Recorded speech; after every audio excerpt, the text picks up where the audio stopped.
जो आज हम लोग आईटीसी में इनपुट टैक्स क्रेडिट में डिस्कशन करेंगे वो समझ लीजिए कि एक नॉर्मल सीए स्टूडेंट से लेकर के एक प्रैक्टिसिंग चार्टर्ड या कंपनी सेक्रेटरी या कॉस्ट मैनेजमेंट कोई भी लॉयर वगैरह हो, इस सेक्शन में बहुत ज़्यादा प्रॉब्लम फेस करते हैं। And the section is section 17,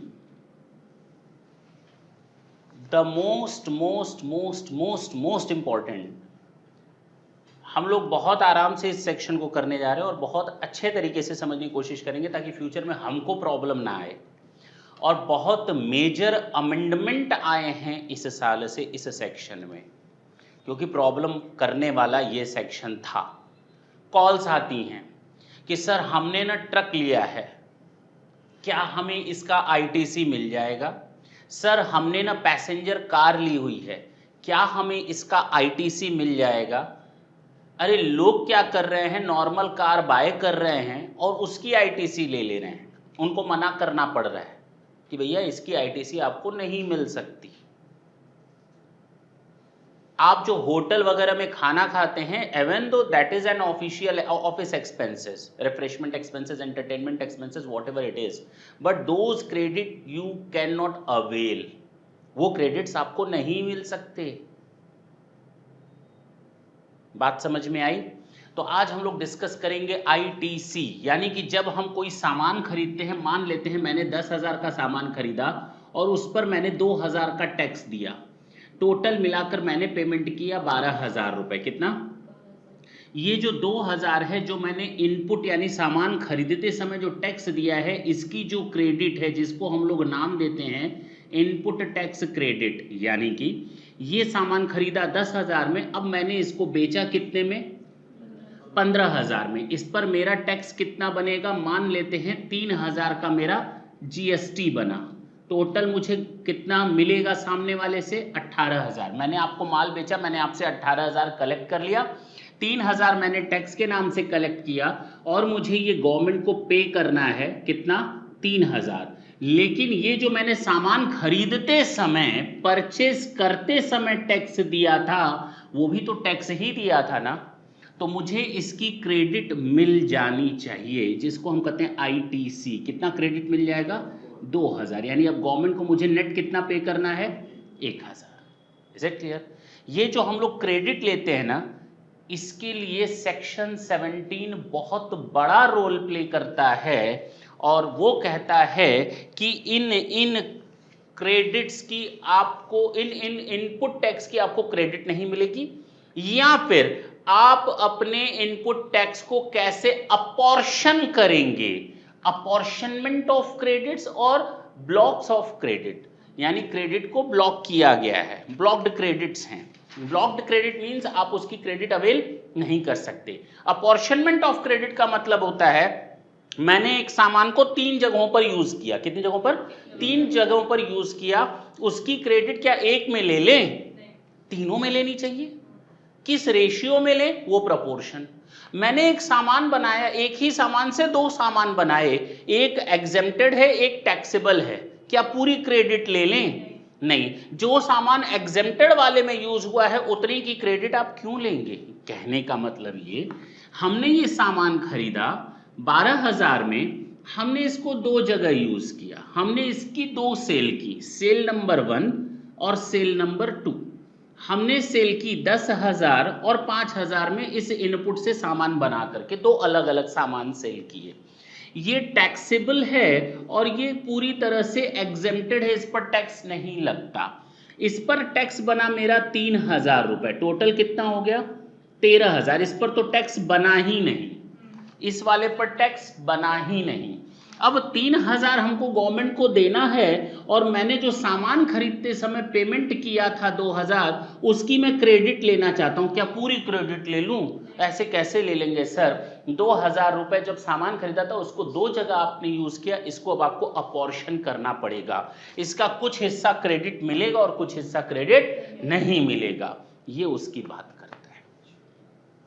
2 चीजों की बात करेगा, apportionment of credits and blocked credits. Section 17 2 चीजों की बात करेगा, apportionment of credit and blocked credit. Start किया जाए। चलो, पहला पॉइंट बोलता है कि अगर हमने जो इनपुट लिया है उस इनपुट का यूज हमने कुछ बिजनेस के लिए किया, कुछ पर्सनल यानी अदर देन बिजनेस के लिए। क्या हो सकता है जो मैंने सामान लिया हो उसका कुछ हिस्सा बिजनेस में यूज हो और कुछ हिस्सा अदर देन बिजनेस यूज हो, तो हमें क्रेडिट कितनी मिलनी चाहिए? जितना बिजनेस में यूज हुआ।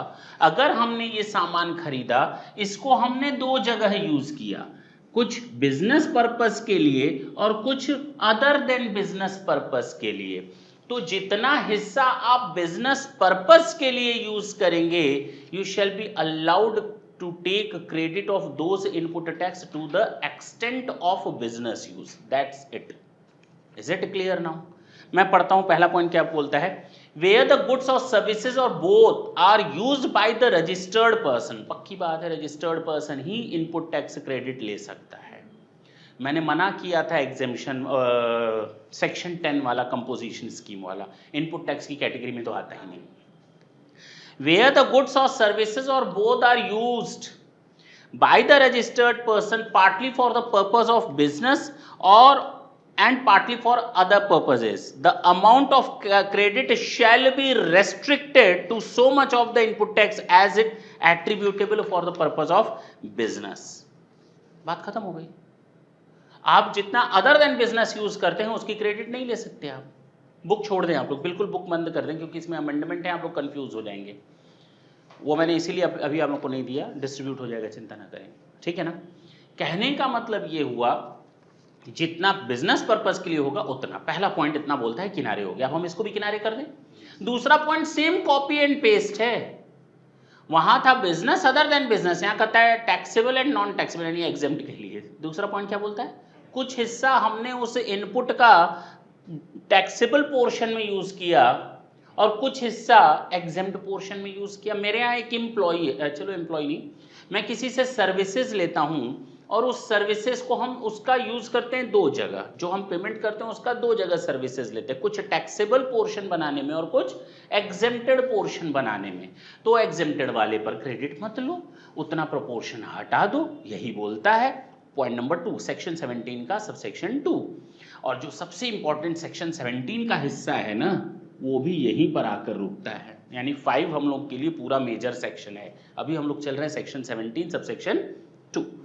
वेयर द गुड्स और सर्विसेज और both are used by the registered person, same बोला, partly for effecting taxable supplies and partly for effecting exempted supplies. पहला बोला था बिजनेस एंड अदर पर्पसेस, दूसरा बोला टैक्सेबल एंड एग्जेम्प्टेड सप्लाई।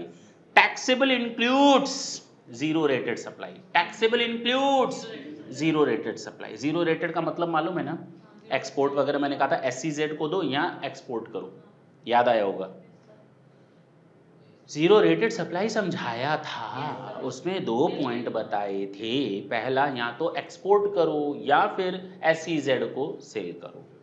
अच्छा, तो यहां कहता है partly for taxable supplies including zero rated and partly for exempt supply. Then the amount of credit shall be restricted to so much of the input tax as it attributable to the taxable supplies. कुछ नया बोलो, copy paste किया है दोनों provision को, point number 1 and point number 2। Point number 1 बोला business other than purpose, other than business, तो business वाले का इनपुट टैक्स क्रेडिट प्रोपोर्शन कर लोगे उतना आपको मिल जाएगा। दूसरा बोला टैक्सेबल एंड एग्जेम्प्ट, तो टैक्सेबल वाले का क्रेडिट लेना, एग्जेम्प्ट वाले के पर यूज जितना की हो उतना क्रेडिट आपको नहीं मिलेगी। तो दोनों में कहीं कोई दिक्कत नहीं है, थर्ड पर चल सकते हैं। एक रूल पढ़ोगे इसी में, रूल नंबर 42 एंड 43, बकायदा पूरी कहानियां बताई गई हैं इस रूल में, पूरी बकायदा कहानियां बताई गई हैं कैसे एट्रीब्यूट किया जाए। अपने मन से नहीं कर सकते, आपको फ्रीडम नहीं है जैसे मन में आया वैसे अपॉर्शन कर लो, ना ना ना ना ना ना। उसके लिए रूल नंबर 42 एंड 43 को आपको स्टडी करनी पड़ेगी। और बहुत मजेदार सेक्शन है, मजेदार नहीं है, बहुत मजेदार सेक्शन है। कहता है पॉइंट नंबर 3 फिलहाल सेक्शन 17 सबसेक्शन 3 का, value of exempt supply shall be as much as may be prescribe. मैंने अभी तो बताया एज में भी प्रेस्क्राइब्ड, जहां पर भी एक्ट में कहीं पर भी किसी भी एक्ट में ये वर्ड लिखा हो एज में बी प्रेस्क्राइब्ड, इसका मतलब गो टू, अच्छा रूल्स वो याद आ गया, उसको हेल याद आ गया। तो the value of exempt supply under subsection 2 shall be as much as prescribed, तो ये तो मैंने पहले भी बताया, अभी भी बोला कि आप अपने मर्जी से कुछ नहीं करते, इसके लिए रूल्स बने हुए हैं। तो एग्जेम्प्ट और टैक्सेबल, एग्जेम्प्ट पर कितना जाएगा उसके लिए रूल 42 और 43 को हम लोग देखेंगे। जब आप लोग जीएसटी के पोर्टल पर जाते हैं ना, रिटर्न सबमिट करते हैं, तो वहां पर भी देता है, जब आप आईटीसी क्रेडिट लेने जा रहे होते हैं तो लिखता है टोटल कितना आईटीसी, हम कहेंगे 5 लाख, फिर नीचे पूछेगा माइनस करो कितना, रूल नंबर 42 43 के हिसाब से लिखा रहता है, तो हम लोग वहां लिखते हैं रूल नंबर 42 43, तो वो माइनस करके नेट दे देता है। मान लो ऊपर 5 लाख लिखा, 50,000 नीचे लिखा, तो नेट दे देगा अपने आप 4,50,000। इसका मतलब अब हम 4,50,000 की क्रेडिट ले सकते हैं। उधर जो मैंने 50,000 लिखा वो मैंने रूल नंबर 42 43 के हिसाब से लिखा। Is it clear? और उसके नीचे फिर लिखा रहता है सेक्शन 17 सबसेक्शन 5 का बताओ ना, और उसका उससे मतलब ही नहीं रहता, ऊपर वाले से मतलब ही नहीं रहता, क्योंकि उसकी क्रेडिट तो आप ले ही नहीं सकते। तो टोटल एलिजिबल आईटीसी की कैटेगरी में सेक्शन 17 सबसेक्शन 5 तो आता ही नहीं है, क्योंकि ये ब्लॉक्ड क्रेडिट्स माना जाता है। क्या माना जाता है? जिसकी क्रेडिट कोई ब्लॉक कर दिया गया, तो टोटल आईटीसी की कैटेगरी में आप ना शामिल करो तो ज्यादा बेटर है। बेटर क्या है? मान करना ही नहीं है। अब क्लियर है? अच्छा, इसी में बोल रहा है and shall include, section 17 subsection 3 में कहता है कि जैसा रूल बोला है एग्जेम्प्ट सप्लाई पर उतना आप आईटीसी ले जाओ और उसको जीरो कर दो, उतना आईटीसी आपको नहीं मिलेगा। एंड शैल इंक्लूड, अभी भी इसमें कुछ शामिल है क्या? अभी भी इसमें कुछ शामिल है क्या? Include supplies on which the recipient is liable to pay tax on RCM basis in securities, अच्छा on RCM basis transaction in securities, sale of land and subject to section 14 फलाना एंड ढमाका। तो हम लोग बोले ना कि जो चीज भाई आरसीएम का अगर शामिल है ऊपर, उसको भी अलग करो।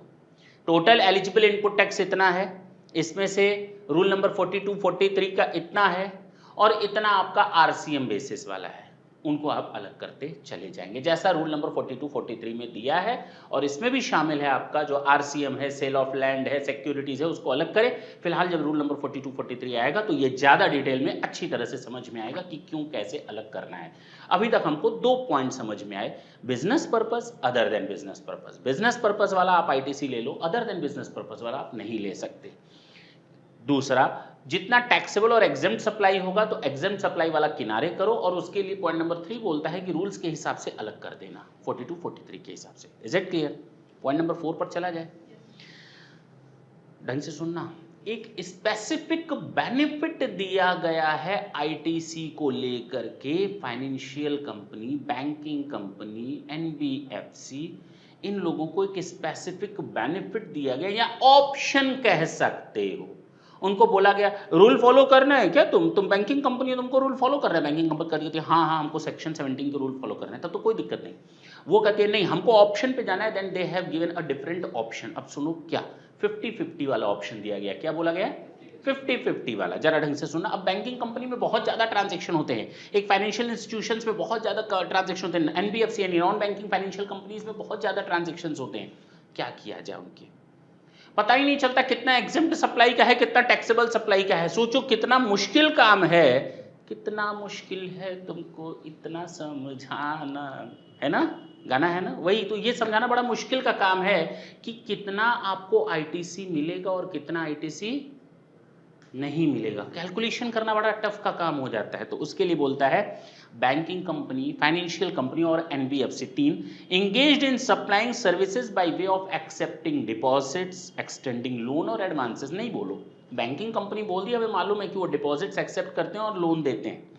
शैल हैव द ऑप्शन, इनके पास एक ऑप्शन है, या तो वो प्रोविजंस को फॉलो करें, रूल नंबर 42 43 को इतना टैक्सेबल सप्लाईज पर है तो इतना एग्जेम्प्ट सप्लाई पर है, या तो वो सेक्शन 17 सबसेक्शन 2 को फॉलो करें, या फिर जो अब मुझे इसमें बताना है वो समझो, और अवेल ऑफ एवरी मंथ, हर महीने अवेल कर लें, एन अमाउंट इक्वल टू 50%, मैंने क्या बोला 50-50 का बेनिफिट दिया गया है, an avail of every month an amount equal to 50% of the eligible input tax credit. जो एलिजिबल इनपुट टैक्स क्रेडिट है उसका 50% आप मान लो टैक्सेबल के लिए है, 50% मान लो एग्जम्प्ट के लिए, सीधा सीधा बात कर लो। फिर 42 43 में जाने, सेक्शन 17 सबसेक्शन 2 में जाने की जरूरत नहीं है। यानी एक बैंकिंग कंपनी, एक फाइनेंशियल कंपनी, एक एनबीएफसी को सेक्शन 17(2) में जाने की जरूरत नहीं है, कैलकुलेशन अलग अलग करने की जरूरत नहीं है, इतना मगजमारी करने की जरूरत नहीं है। आप एक काम करो, सीधे सीधे क्या, जितना भी एलिजिबल इनपुट टैक्स क्रेडिट है उसका 50% आईटीसी ले लो, बाकी 50% को गोली मार दो। अब समझ में आई बात? क्लियर है? तीनों पॉइंट समझ में आए? हम लोगों ने सेक्शन 17 सबसेक्शन 4 तक कर डाला, हमको किसका इंतजार था? आ गए वहीं पर। 4 में एक बार और पढ़ देता हूं। अभी इसमें 2 प्रोवाइडेड वर्ड लिखे हुए हैं, वो क्यों लिखे हैं अभी मैं बताता हूं, पहले मैं दोबारा एक बार पढ़ लेता हूं। कहता है a banking company, a financial company या फिर एक non banking financial company engaged in supplying services relating to the deposits or loan shall have the option to either comply with the section 17 subsection 2 or to avail of every month an amount equal to 50% of the eligible input tax credit on input। मैंने 3 चीज़ों पर बताया था हमको ITC मिलता है, on input, बाकी 2 तुम लोग फिल इन द ब्लैंक्स करो। इनपुट, इनपुट सर्विस बताया था, कैपिटल गुड्स। इन्हीं 3 के लिए तो मैंने कहा था हमको पूरा कहानी पढ़ना। हाँ, पूरी कहानी इन्हीं 3 के लिए है। इनपुट को अलग करना है, इनपुट सर्विस को अलग करना है और कैपिटल गुड्स को अलग करना है। तो इन्हीं के लिए अब देखो लास्ट वर्ड इसी के लिए, an amount equal to 50% of the eligible input tax credit on input services and on capital goods in that month. जितना भी आपका एलिजिबल आईटीसी जिस महीने का बनता है आप उसका 50% अवेल कर लो एज एन आईटीसी, बाकी 50% को मारो गोली। इन तीनों का, मैंने केवल एक का नहीं बोला, इन तीनों का पॉइंट बोला। पहला बोला input services and capital goods, जितना भी इनपुट आपका बना है, भाई मैंने इनपुट खरीदा रॉ मटेरियल वगैरह, उसका इनपुट टैक्स, जितना मैंने कैपिटल गुड्स खरीदा एसी वगैरह मान लेते हैं, फर्नीचर वगैरह, उसका इनपुट टैक्स किनारे कर लो। इनपुट सर्विसेज, किसी सीए की सर्विसेज, किसी लॉयर की सर्विसेज, किसी की सर्विसेज ली, इंजीनियर आर्किटेक्ट की, उस पर जो मैंने टैक्स दिया उसका इनपुट टैक्स, ये सारे इनपुट टैक्स आपके एलिजिबल है। Provided that the rest shall lapse, बाकी सब 50% को गोली मार दो। Provided that the once exercised, यानी ये जो ऑप्शन जो आपने अवेल किया 50-50 वाला, once applied can not be withdrawn during the remaining part of the financial year. एक बार अगर आपने ऑप्ट कर लिया तो पूरे साल तक ये 50-50 चलेगा। ये नहीं अप्रैल में हम ना 50-50 करेंगे, मई में हम लोग कुछ अपने हिसाब से लेंगे, जून में 50-50 करेंगे, जुलाई, ऐसे नहीं चलेगा। एक बार अगर आपने ऑप्ट कर लिया तो कंप्लीट फाइनेंशियल ईयर के लिए you have to restrict yourself to opt the same option. Is it clear?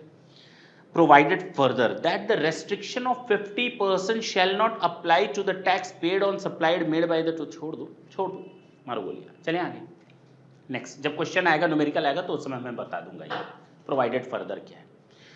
Section 17 subsection 5, अब जो है आपका ब्लड प्रेशर ये हाई करने वाला सेक्शन है। क्या करेगा सर? आप पढ़ाने से पहले डरा देते हैं। डरा इसलिए देते हैं ताकि थोड़ा कंसंट्रेट करेंगे आप लोग इस सेक्शन पे, क्योंकि ये इतना छोटा सेक्शन भी नहीं है और इतना आसान भी नहीं है। बिल्कुल दिमाग यहां रखेंगे। सेक्शन 17 सबसेक्शन 5 कहता है ब्लॉक्ड क्रेडिट्स। इन पर तो आपको क्रेडिट मिलेगी ही नहीं, इन पर तो आपको क्रेडिट्स मिलेगी ही नहीं।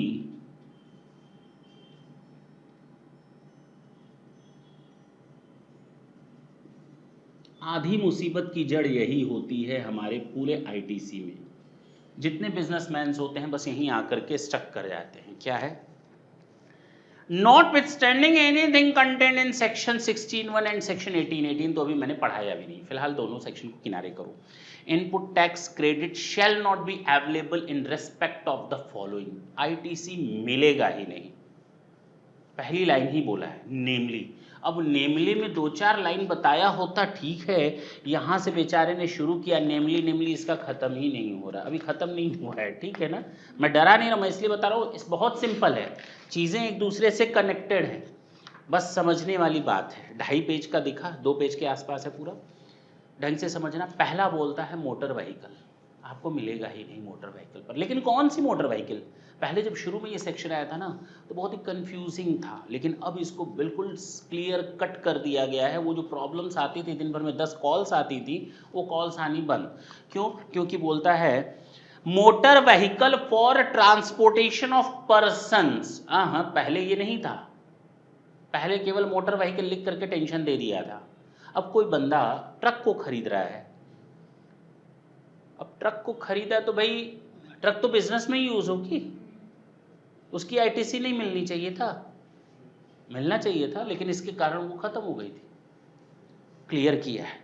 Motor vehicle for transportation of persons, इसका मतलब जिसमें लोग बैठते हैं पर्सन, उस पर नहीं मिलेगा, लेकिन उस पर भी मिलेगा। फिर टेंशन दे दिया, पर्सन वाले पर नहीं मिलेगा, लेकिन having approved seating capacity of not more than 13%। वो जो आप कार खरीदते हैं ना छोटी मोटी, 3 लोग 4 लोग 5 लोग 7 लोग 8 सीटर तक आती हैं, 8 सीटर तक अवेलेबल है, नहीं मिलेगी क्रेडिट। उस पर भी मिलेगी, आएंगे लेकिन उस पर नहीं मिलेगा। नॉर्मल समझ लो, 13 सीटर का मतलब ट्रैवलर आप खरीद रहे हैं, ट्रैवल बस नहीं आती है छोटी वाली ट्रैवलर, उस पर 12 सीटिंग कैपेसिटी होती है, एक ड्राइवर 13, इसका मतलब उसी के लिए आप बोल रहे हो ना। एक 9 की आती है, एक 13 की आती है, तो ये 13 वाला बोल रहे हो, उसका आपको बिल मिल जाएगा। छोटी ट्रैवलर बस खरीदोगे तो उसका क्रेडिट मिल जाएगा, इसका मतलब तो ये बोल रहे हो आप, इसका मतलब तो यही हुआ। मैं फिर बोलता हूँ, not available namely motor vehicle for transportation of persons having approved seating capacity. ये अप्रूव्ड का मतलब फंसा दिया। फिर मान लो मैंने कार खरीदी 8 की, उसको पीछे से एक और कार जोड़ दी, पीछे 5 सीटिंग और कैपेसिटी बढ़ा दी, 13 कर दिया। नहीं कर सकते, मेरी मर्जी, हम कर सकते हैं, उसको जोड़ सकते, बिल्डिंग करके उसको 13 का बना दिया, छत पर भी 4 कुर्सियां लगा दी। हाँ बोलो, हो सकता है? नहीं, आपका मॉडिफिकेशन किसी काम का नहीं है। अप्रूव्ड का मतलब होता है यहां पर मोटर व्हीकल एक्ट के अकॉर्डिंग जो गाड़ी जिस पर्पस के लिए है, किसके हिसाब से? Motor vehicle. तो अप्रूव्ड कहीं पर मिलेगा तुम लोग को, तो लिखा हुआ मिलेगा मोटर व्हीकल एक्ट के हिसाब से अप्रूव्ड कैपेसिटी। जब गाड़ी तैयार होती है तो उस समय जो अप्रूव्ड कैपेसिटी होती है उस हिसाब से तैयार होना चाहिए। आपका बाद का मॉडिफिकेशन किसी काम का नहीं। मैं फिर पढ़ता हूं, मोटर व्हीकल अगर 13 से कम की सीटिंग कैपेसिटी है, इंक्लूडिंग ड्राइवर, टोटल कैपेसिटी 13 की है, उससे कम की कैपेसिटी है, तो आपको क्रेडिट नहीं मिलेगी। ठीक है ना? एक्सेप्ट यानी मिलेगी, 13 से कम हो तो भी मिलेगी। कब मिलेगी? ये कुछ पॉइंट्स हैं। मेरा काम ही है, मेरा धंधा है लोगों को एक जगह से उठाकर दूसरी जगह पटकना, मतलब ट्रांसपोर्टेशन ऑफ पैसेंजर्स मेरा काम है भाई, मेरा बिजनेस का हिस्सा है। नहीं मिलना चाहिए क्रेडिट? अगर वो मेरे बिजनेस का हिस्सा है तो क्रेडिट मिलना चाहिए, भले छोटी गाड़ी हो या बड़ी गाड़ी हो, सरकार को इससे क्या लेना देना। मैं बिजनेस ना करूं, जबरदस्ती 13 सीटर ले लूं बिजनेस के लिए। तो ट्रांसपोर्टेशन ऑफ पैसेंजर जिसमें 13 की कैपेसिटी होनी चाहिए कम से कम, तभी आपको आईटीसी मिलेगी, लेकिन 13 से कम की होगी तो तभी मिलेगी जबकि मेरा काम हो ट्रांसपोर्टेशन ऑफ पैसेंजर, या मेरा काम हो कार को खरीदो और कार को बेचो।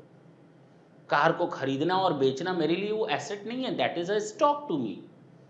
वो मेरे लिए स्टॉक का काम करेगा भाई, कार खरीदना और कार बेचना। हाँ फिर बोलना,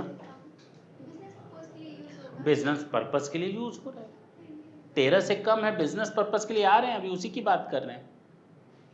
ट्रांसपोर्टेशन ऑफ पैसेंजर क्या हुआ? बिजनेस पर्पस ही हुआ, स्टॉक की तरह यूज हो रहा है, बिजनेस पर्पस हुआ। लेकिन मैंने कार खरीदी अपने लिए या डायरेक्टर्स के लिए या पार्टनर्स के लिए, उस पर आपको नहीं मिलेगी क्रेडिट, ये याद रखना। या तो आप ट्रांसपोर्टेशन ऑफ पैसेंजर का काम करते हो, या कार को खरीदने और बेचने का काम करते हो, या फिर मोटर व्हीकल ट्रेनिंग देने का काम करते हो, ड्राइविंग सिखाने का काम करते हो, imparting training on driving such motor vehicles.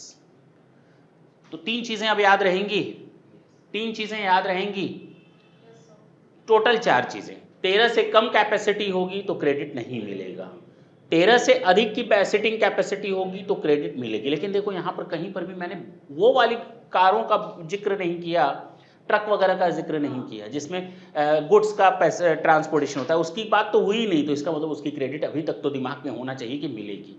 Truck हो गए, फोर्क हो गए या फिर बुलडोजर हो गए, इनकी क्रेडिट आपको मिलेगी। इसका मतलब तो यही हुआ, हमने केवल ट्रांसपोर्टेशन ऑफ पैसेंजर के लिए बोला है। ट्रांसपोर्टेशन ऑफ पैसेंजर 13 से कम की कैपेसिटी है तो आपको क्रेडिट नहीं मिलेगी इंक्लूडिंग ड्राइवर, लेकिन अगर 13 से अधिक की कम की कैपेसिटी है तो भी मिलेगी अगर उसका काम है खरीदना और बेचना कारों को या मोटर व्हीकल को खरीदना और एज सच बेचना। दूसरा ट्रेनिंग देना मोटर व्हीकल की, ड्राइविंग की। और तीसरा मैंने बोला पैसेंजर, ट्रांसपोर्टेशन ऑफ पैसेंजर्स। बात खत्म, पहला पॉइंट खत्म है। सेक्शन 17 सब सेक्शन 5 का पहला पॉइंट ओवर है। दूसरा चलें। अच्छा, मोटर व्हीकल की तो बात कर ली हम लोगों ने,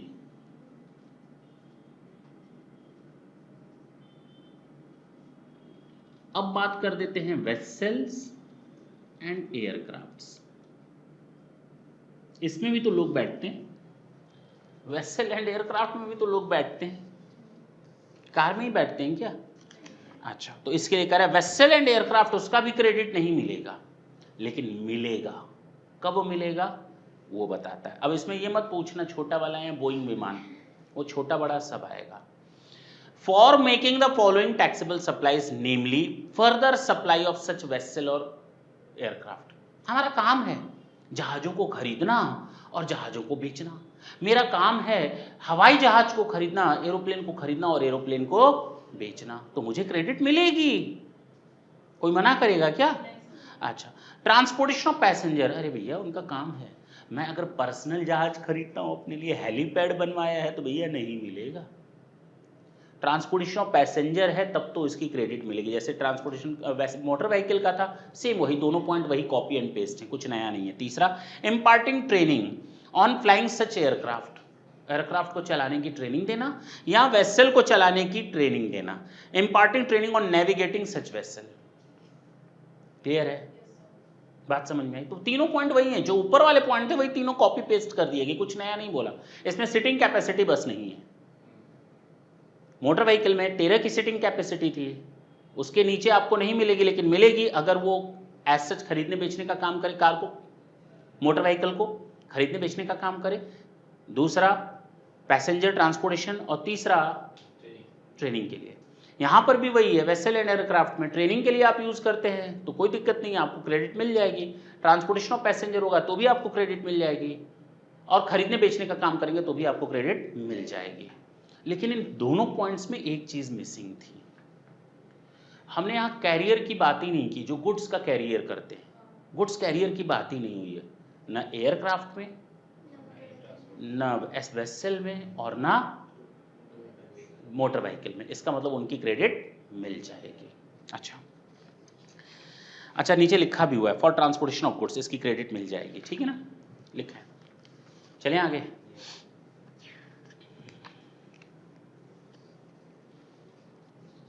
अब जो तीसरा पॉइंट मैं बताने जा रहा हूं ना, ये बेसिकली जनरल इंश्योरेंस है, और बेसिकली ये रिपेयर का काम है या सर्विसेज से रिलेटेड। और जानते हो किसके ऊपर? इन दोनों के ऊपर की बात हो रही है। पढ़ने से समझ में आएगा, बोलूं? कहता है जनरल इंश्योरेंस की सर्विसेज हैं, रिपेयर एंड मेंटेनेंस की सर्विसेज हैं, उनके ऊपर ये point number 3 applicable, C applicable होगा। In so far as they relate to motor vehicle. देखो ना, अगर ये तीनों रिलेट करते हैं किससे? अगर ये तीनों रिलेट करते हैं किससे? अगर ये तीनों रिलेट करते हैं किससे? जिन चीजों की अगर इनकी क्रेडिट मिल रही है तो इसकी भी क्रेडिट मिलेगी, अगर इसकी क्रेडिट नहीं मिल रही तो इसकी भी नहीं मिलेगी। अब मुझे बताने से कोई फायदा नहीं, बहुत ही कंफ्यूजिंग लाइन है। बोलो तो पढ़ दूं? नहीं, क्यों नहीं पढ़ूंगा, बिल्कुल पढ़ूंगा। तो उसी कंफ्यूजन को तो दूर करना है। बहुत ही सिंपली अगर समझो तो general insurance and repair and maintenance. हमने कोई कार खरीदी, यूज कर रहे हैं, पार्टनर्स चला रहे हैं, डायरेक्टर चला रहे हैं, उसकी क्रेडिट नहीं ली, लेकिन अगले साल मैंने इंश्योरेंस करवाया उसका, तो उसकी क्रेडिट मिल जाएगी? कॉमन सेंस की बात है, नहीं मिलेगी। अगर कार की नहीं मिली थी तो उसकी इंश्योरेंस की कैसे मिल सकती है? उसके रिपेयर एंड सर्विसेज की कैसे मिल सकती है? नहीं मिलनी चाहिए। बिल्कुल सही है, यही बोला है। अगर जनरल इंश्योरेंस है और रिपेयर एंड मेंटेनेंस है, जो रिलेट करता है मोटर व्हीकल से, एयरक्राफ्ट से एंड वेसल से, जिनकी क्रेडिट ऊपर नहीं मिली थी, तो उनकी क्रेडिट यहां भी नहीं मिलेगी, उसको रेस्ट्रिक्ट किया गया ब्लॉक्ड क्रेडिट्स में। क्लियर है? मैं पढ़ देता हूं। Services of general insurance servicing repair and maintenance in so far as they relates to motor vehicle, vessel और aircraft referred to in A and above, B above, provided that the input tax credit in respect of such services shall be available where the motor vehicle, vessel or aircraft referred to in A and B are used for the specified purposes। काहे के लिए मगजमारी कर रहे हो? बस इतना बोल दो ना। ये अगर इसके नहीं के लिए है तो ये भी नहीं, ये इसके लिए नहीं है तो इसके लिए भी नहीं होगा। इसकी क्रेडिट नहीं है तो इसकी भी क्रेडिट नहीं मिलेगी, इसकी क्रेडिट नहीं मिली तो इसकी भी क्रेडिट नहीं मिलेगी। अगर स्पेसिफाइड पर्पसेस के लिए यूज किया गया और क्रेडिट मिल गई तो इसकी भी क्रेडिट मिल जाएगी। स्पेसिफाइड पर्पसेस के लिए यूज किया गया, इसकी क्रेडिट मिल नहीं थी तो इसकी भी मिलेगी। तो बात खत्म। स्पेसिफाइड पर्पसेस वही है, transportation of passenger, transportation of goods, driving सिखाना, navigation of vessels, training of aircraft और एज सच खरीदना और बेचना। ठीक है ना? पक्का। ट्रांसपोर्टेशन ऑफ गुड्स की बात ही नहीं की गई थी, सीधे बोला था मिल जाएगा आपको बेनिफिट। सबसे लास्ट में मैंने ये बोला ट्रांसपोर्टेशन ऑफ गुड्स, तो जिसकी क्रेडिट मिल जाएगी यहां भी मिल जाएगी, नहीं तो वो भी नहीं मिलेगी।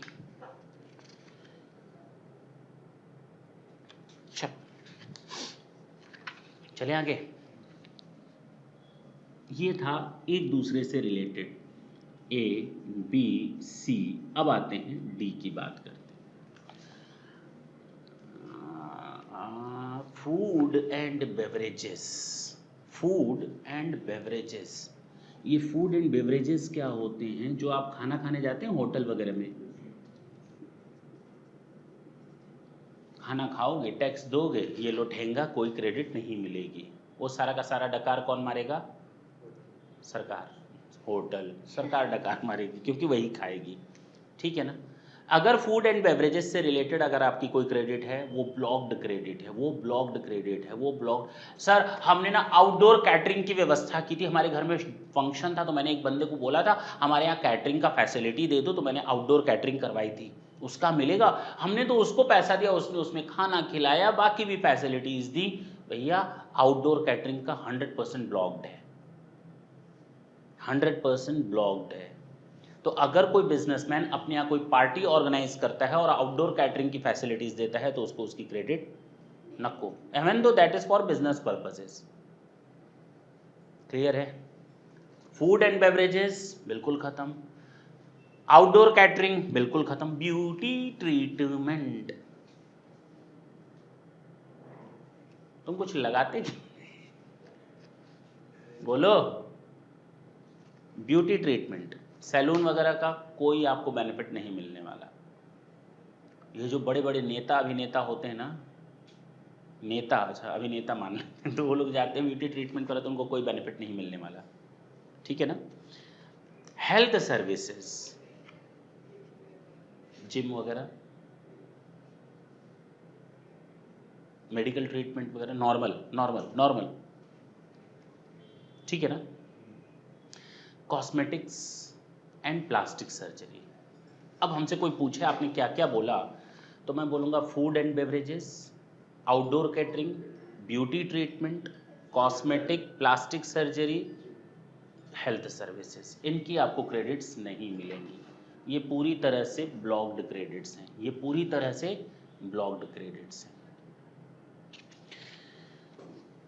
सुनना, लीजिंग, रेंटिंग और hiring of motor vehicle, vessel और aircraft as above except when used for the purpose of specified therein. Okay okay, मेरे पास, मैंने कोई कार हायर पर ली, नहीं ले सकता, उसका यूज मैं कर रहा हूं, उसकी क्रेडिट नहीं मिलेगी, लेकिन मिलेगी अगर मैंने उसे स्पेसिफाइड पर्पसेस के लिए लिया है। तो मैं जरूरी है कार खरीद करके ही किसी को ट्रेनिंग दूं ड्राइविंग की? किराए पर ले करके भी मैं किसी को ट्रेनिंग दे सकता हूं। अगर खरीदता और ट्रेनिंग देता मुझे उसकी क्रेडिट मिल जाती। किराए पर लेकर के उसको ट्रेनिंग दे रहे हो तो भी किराए पर दिया जाने वाला जीएसटी का हमको क्रेडिट मिल जाएगा। क्या दिक्कत है? अब समझ में आई बात? तो अगर उस पर्पस में फुलफिल हो रहा है तो क्रेडिट हर जगह मिलेगी, नहीं हो रहा तो वहां नहीं है तो यहां भी नहीं मिलेगी। मोटर कार, वेसल और एयरक्राफ्ट से रिलेटेड, चाहे वो ओन्ड किया हो, चाहे वो लीज, रेंट या हायरिंग का, चल सकते हैं। फिर life insurance and health insurance का आपको कोई क्रेडिट नहीं मिलेगा। लाइफ इंश्योरेंस और हेल्थ इंश्योरेंस क्योंकि ये पर्सनल नेचर के होते हैं, इसमें ये नहीं पता चल पाता कि आपने अपने दिल का कितना यूज बिजनेस में किया है, कितना आपने पर्सनल किया है, पता ही नहीं चलता। अरे बोलो ना। हमने डॉक्टर के यहाँ ट्रीटमेंट करवाया, मेरा दांत खराब था। अब मैंने ये प्ली दिया, मेरा दांत खराब था, मैं सीए हूं, किसी के सामने हंस नहीं सकता था, कोई क्लाइंट दिखता था तो दांत दिखा देता था मेरे दांत देख करके, तो मुझे उसका ट्रीटमेंट कराना पड़ा, मुझे उसकी सर्विस टैक्स जीएसटी देना पड़ा, मुझे उसकी क्रेडिट मिलनी चाहिए क्योंकि मैंने, तो कोर्ट ने कहा घर पे दांत नहीं दिखाओगे क्या? ये कैसे बताओगे तुमने कितनी जगह कितने रुपए का दांत दिखाया? वो फाइनल नहीं हो सकता, बात खत्म। उसकी क्रेडिट आपको नहीं मिलेगी। General insurance and health insurance की आपको क्रेडिट्स नहीं मिलेगी। यहां तक क्लियर है? फिर से एक बार लाइन बता सकते हो? पहला मैंने आते ही आज ए में बोला मोटर व्हीकल नहीं मिलेगा, लेकिन मिलेगा 13 से अधिक की, 13 या उससे अधिक की सिटिंग कैपेसिटी अप्रूव्ड होगी तो मिलेगा। एज सच कार खरीदने और बेचने का काम करता हूं, मेरा बिजनेस है कार खरीदने बेचने का, मोटर व्हीकल, सॉरी कार मैं बोल रहा हूं, मोटर व्हीकल को खरीदने बेचने का मेरा काम है तो उसकी क्रेडिट्स मिल जाएंगी। ट्रांसपोर्टेशन ऑफ पैसेंजर होगा तो उसकी क्रेडिट्स मिल जाएंगी। अगर मैंने ड्राइविंग सिखाने के लिए काम किया है तो उसकी क्रेडिट्स मिल जाएंगी। दूसरा मैंने बताया एयरक्राफ्ट एंड वेसल, उसकी क्रेडिट नहीं मिलेगी, लेकिन अगर मैंने उसको खरीदने और बेचने का काम करना है तो क्रेडिट मिल जाएगी। ड्राइविंग या नेविगेटिंग करने के लिए अगर हमने वेसल को लिया का यूज़ कर रहे हैं तो उसकी क्रेडिट्स मिल जाएगी। और ट्रांसपोर्टेशन ऑफ पैसेंजर्स उसके लिए आपको मिल जाएगी। ट्रांसपोर्टेशन ऑफ गुड्स का तो मिलना ही मिलना है। इतना हो गया था। उसके बाद मैंने कहा था अगर general insurance, servicing, repair and maintenance का उसके ऊपर है, motor vehicle, vessel and aircraft के ऊपर, अगर उसकी क्रेडिट हाँ है तो इसकी भी हाँ होगी, उसकी ना है तो इसकी भी ना होगी। फिर मैंने बताया कि इनकी क्रेडिट्स नहीं मिलेगी। Food and beverages, outdoor catering, beauty treatment, cosmetic, plastic surgery, health insurance and leasing, hiring of motor vehicle, aircraft और वेसल एज अबव। अगर उस वहाँ क्रेडिट मिल गई थी तो यहाँ भी मिलेगी। हायरिंग चार्जेस की, लीजिंग की वहाँ नहीं मिली थी तो यहाँ भी नहीं मिलेगी। वहाँ मिल सकती थी तो यहाँ भी मिल सकती है, वहाँ नहीं मिल सकती है तो यहाँ भी नहीं मिल सकती। Is it clear? अब आते हैं इसमें एक और काम है, प्रोवाइडेड दैट, शर्तों के ऊपर शर्त लगी हुई है। अब फिर एक शर्त लगाया, बशर्ते कि क्या आईटीसी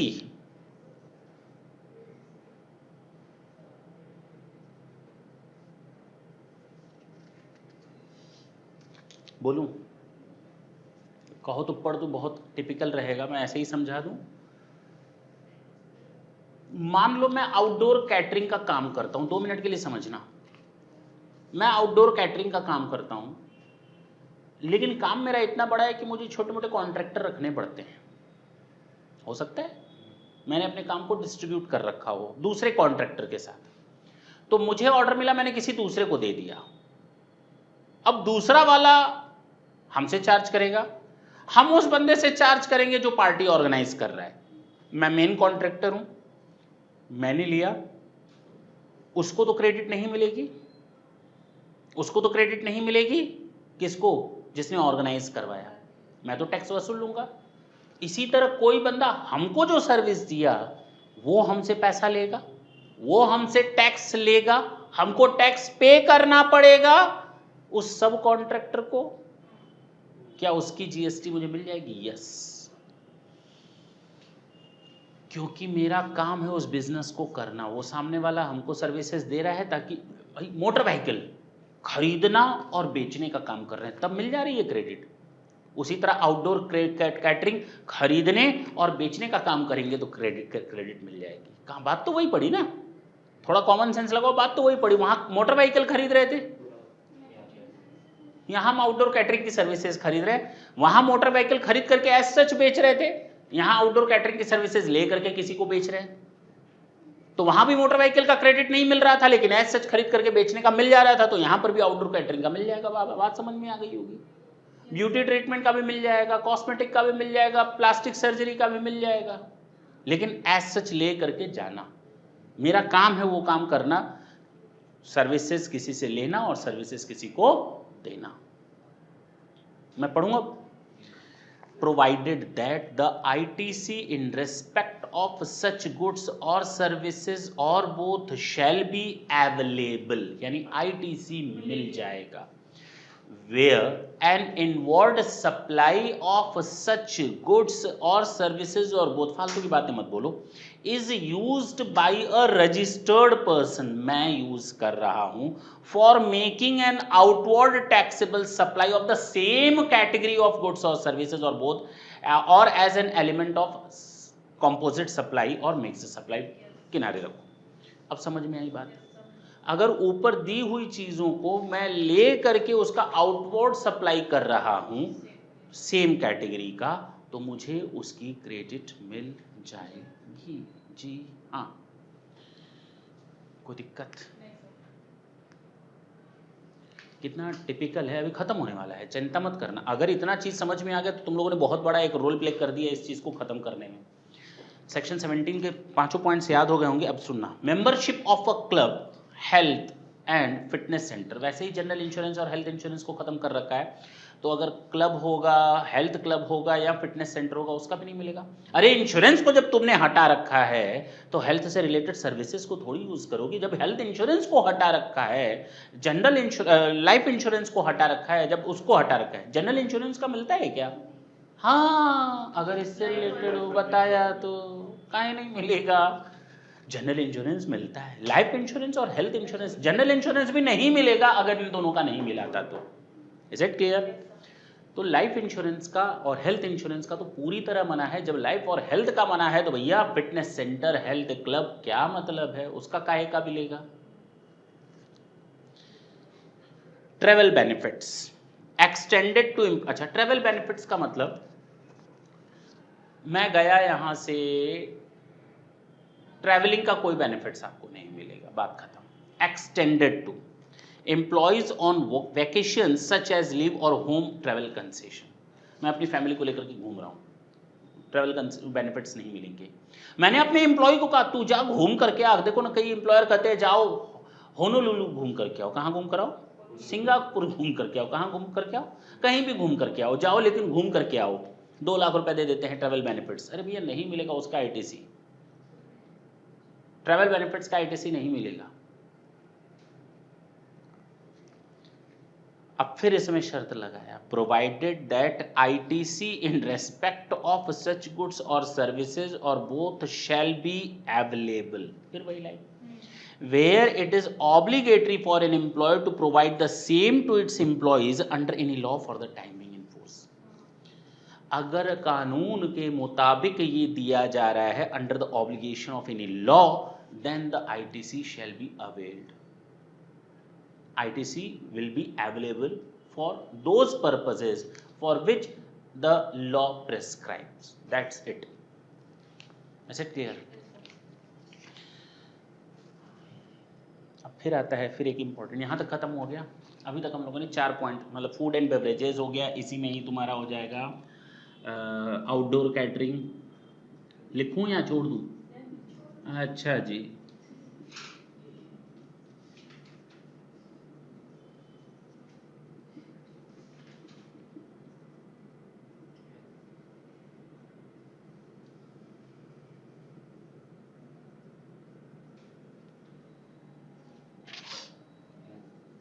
लिख दिया।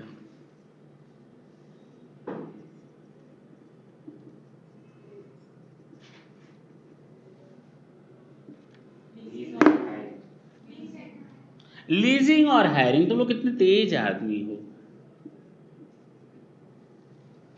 ठीक है ना? हाँ, मेंबरशिप ऑफ अ क्लब हो, हेल्थ क्लब और फिटनेस सेंटर, ठीक है। Travel benefits. अब आते हैं वर्क कॉन्ट्रैक्ट, फिर से एक बहुत बड़ा मुश्किल भरा काम। वर्क कॉन्ट्रैक्ट, ठेकेदारी वाला काम।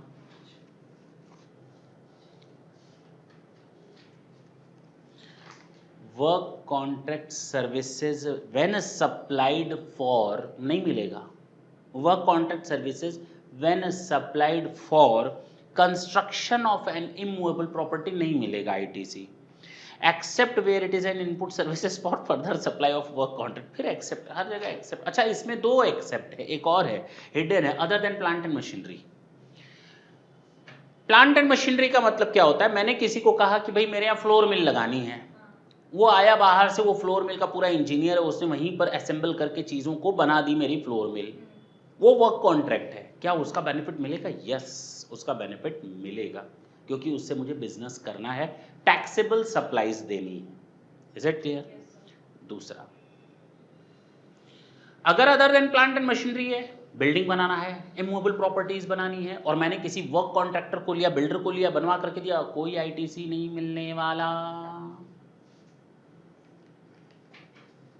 फिर से वही बात, एज सच खरीद करके किसी को सप्लाई करना, वहां पर सर मिल जाता है। देखो ना कितना घुमा रहा है। अगर किसी ने हमको दिया, हमने किसी को सब कॉन्ट्रैक्टिंग कर दिया, हमने उससे लिया, इसको दिया, तो वहां मुझे उसका क्रेडिट मिल जाएगा। Is it clear? उसको नहीं मिलेगा, लास्ट वाले को। पक्की बात है। ये चीज़ बहुत इंपॉर्टेंट होगी जब हम लोग वर्क कॉन्ट्रैक्ट से रिलेटेड टॉपिक को स्टडी करेंगे, आईटीसी में क्वेश्चन सॉल्व करेंगे तो बहुत मजे आएंगे। फिलहाल हमारे पास 4 पॉइंट 5 पॉइंट और हैं, छोटे छोटे पॉइंट्स हैं। मेजर पॉइंट खत्म हो गया, अब एक एक लाइन में पॉइंट्स खत्म हो जाएंगे। मेजर पॉइंट खत्म, 17 सबसेक्शन 5 था। अब मैंने इसके बाद बताया वर्क कॉन्ट्रैक्ट, वो भी खत्म हो गया। नीचे next, goods or services or both received by a taxable person for construction of an immovable property other than plant and machinery on his own account, including when such goods or services or both are used in the course of furtherance of business। तो बात तो वही, मैंने जो flour mill का example दिया, पहला कहा मैंने वर्क कॉन्ट्रैक्ट, और दूसरा मैंने कहा गुड्स और सर्विसेज और बोथ रिसीव्ड।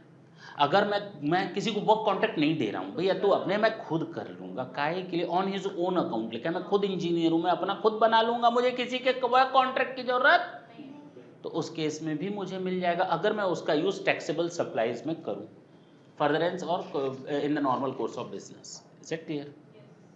समझ में आया? गुड्स और सर्विसेज और both on which tax has been paid under section 10। मत बोलो मैंने इनपुट टैक्स में तो वैसे ही इसको हटा दिया था, कंपोजिशन सप्लाईज का तो कोई बेनिफिट आपको मिलेगा नहीं, वो इनपुट टैक्स की कैटेगरी में आता ही नहीं है, तो उसकी क्रेडिट कहां से मिलेगी? तो यहां पर अब लिखने से क्या फायदा है? कंपोजिशन स्कीम में जहां पर गवर्नमेंट ने मुझे एक बेनिफिट दिया था, भैया हमको एक छोटा सा टैक्स दे दो, तुम छोटे व्यापारी हो, किनारे रहना, कभी आईटीसी की बात मत करना, तुम्हारे मुंह से अच्छी नहीं लगती, तुम ना तो हिसाब किताब मेंटेन करते हो ना कुछ करते हो, तो हमें एक नॉमिनल टैक्स दे देना, बाकी लोग 18, 15, 12 देते रहे, तुम 1% दे देना, 1%। तो मैंने कहा गवर्नमेंट को मेरे लिए बहुत अच्छा है, मैं छोटा बिजनेसमैन हूँ, मैं कहाँ तक लड़ता रहूँगा टैक्स कैलकुलेशंस को लेकर के। मैंने टोटल सेल्स दिखाई गवर्नमेंट को, गवर्नमेंट ने कहा 1% दे दो, 1 करोड़ पर मैंने 1%, 1 लाख का टैक्स दे दिया, मेरी बल्ले बल्ले हो गई, मुझे 12 लाख 15 लाख का टैक्स दे करके मुझे आईटीसी लेने की जरूरत नहीं पड़ी। गवर्नमेंट को भी ये हुआ कि भैया किनारे करो, अब जब गवर्नमेंट ने किनारे कर दिया तो अब काहे का आईटीसी, अब कौन सा आईटीसी मिलेगा? तो कहा गया अगर कोई कंपोजिशन स्कीम में है तो उसको खरीदे गए सामान पर या सर्विसेज पर, गुड्स और सर्विसेज और बोथ पर कोई आईटीसी नहीं मिलने वाला। अभी तक मैंने कितने पॉइंट बताए? पहला मोटर व्हीकल, दूसरा वेसल एयरक्राफ्ट, तीसरा general insurance, repair and servicing, next बताया था फूड बेवरेजेस, आउटडोर कैटरिंग, ये सारी चीज़ें, health club, fitness centre, life and health insurance and motor vehicle leasing, hiring, और नेक्स्ट वर्क कॉन्ट्रैक्ट, फिर work contract travel benefits, work contract दूसरे से करवाएं या ऑन हिज ओन अकाउंट करना, लेकिन प्लांट एंड मशीनरी का मिल जाता है, क्लियर है सारे कंसेप्ट। कंपोजिशन स्कीम का नहीं मिलता। लास्ट के 3 या 4 पॉइंट और बचे, बोलूं?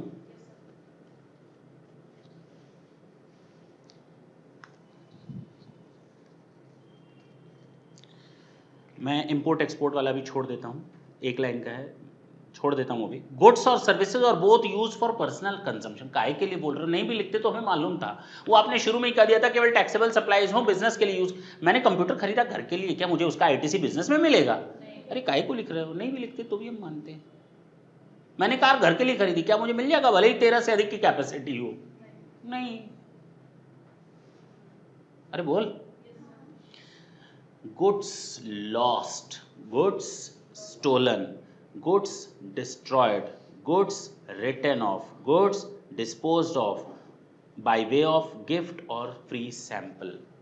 तुम लोग देखते होगे डॉक्टर्स को लोग फ्री सैंपल्स देते हैं, स्कीम देते, पता ही नहीं, देखो ना लाखों रुपए का स्टॉक लोग फ्री में दे देते हैं डॉक्टर्स को, लाखों रुपए की मैं बात कर रहा हूँ, वो भी शायद कम फ्री में। इसको मालूम इसलिए क्योंकि पापा जी डॉक्टर या फार्मासिस्ट है, तो बहुत अच्छी हो, इसीलिए पूरी तरह कॉन्फिडेंट है। और मिलता है लाखों करोड़ों का, एक कंपनी है, मान लो ज़ायडस कैडिला है, कोई भी हो, उन लोगों ने लाखों करोड़ों का सामान अपना स्टॉक किस में देना है, गिफ्ट में देना है या फ्री सैंपल्स में देना है? भैया मुझे मालूम है, आपने सामान इनपुट खरीदा होगा रॉ मटेरियल, उससे आपने आउटपुट बनाया है, उसको आप फ्री में दे रहे हो, तो जो आपने रॉ मटेरियल पर टैक्स दिया था ना, उसकी क्रेडिट अब आपको नहीं मिलेगी, क्योंकि आपने उसका फ्री में यूज़ किया। सरकार कहती है क्या हम ही नुकसान झेलें? फ्री में दे रहे हो उसको तो हमें भी फ्री में दे दो, मतलब पैसा उधर बांट रहे हो तो हमें भी फ्री में बांट दो, उधर बांटने के लिए तैयार हो, हमारा टैक्स भी बांट दो फ्री में फिर, समझे? गुड्स स्टोलन, गुड्स चोरी हो गया, लॉस्ट हो गया, डिस्ट्रॉयड हो गया, राइट ऑफ कर दिया, तो सरकार कह रही है अल्टीमेटली तुम्ही ने तो कंज्यूम किया, वो चुट्टा तो चुरा करके ले गया, लेकिन कंज्यूम तो तुम ही नहीं किया, हम तो तुम्ही को आइडेंटिफाई कर रहे हैं, तुम कह रहे हो चोरी हो गया, तो हम मान लेंगे तुम्ही ने कंज्यूम कर लिया, तो उसकी आईटीसी नहीं मिलेगी, चाहे गुड्स लॉस्ट हो, चाहे गुड्स स्टोलन हो, चाहे तुम्हारा डिस्ट्रॉयड हो, चाहे written off in the books हो, चाहे goods distributed in free samples हो, हम उस फ्री गिफ्ट्स कोई उस पर क्रेडिट नहीं मिलेगी, पक्का। Any tax paid in accordance with the provision of section 74, 74, 129, 129 and 130, 130, तो जो डिमांड वगैरह आता है ना भाई, आप एक तो लॉ के प्रोविजंस को वायलेट कर रहे हो, तो पेनाल्टीज वगैरह का कोई आपको क्रेडिट नहीं मिलने वाला, किनारे रखो, फिलहाल वो पढ़ेंगे हम लोग 74, 129 और 130 में। खत्म हो गया आपका सेक्शन 17 सब सेक्शन 17 पूरा, 5 नहीं कंप्लीट हो गया। एक बार हल्का, अच्छा एक जो छूटा हुआ है वो बता देता हूं, इंपोर्ट एक्सपोर्ट वाला। गुड्स और सर्विसेज और both received by a non resident taxable person, कौन रिसीव कर रहा है ना? एनआरआई मैंने नहीं बोला, ये अंतर समझना। एनआरआई का मतलब होता है नॉन रेजिडेंट इंडियन, तो यहाँ इंडियन की बात ही नहीं हो रही है, चाहे वो इंडियन हो या ना हो, नॉन रेजिडेंट टैक्सेबल पर्सन की बात होती है, चाहे इनकम टैक्स हो चाहे ये हो। यहाँ हम लोग केवल टैक्सेबल पर्सन की बात करते हैं, चाहे वो नॉन रेजिडेंट हो या ना हो। एनआरआई आई वर्ड मत यूज करना, नॉर्मली इसको अवॉइड किया जाता है।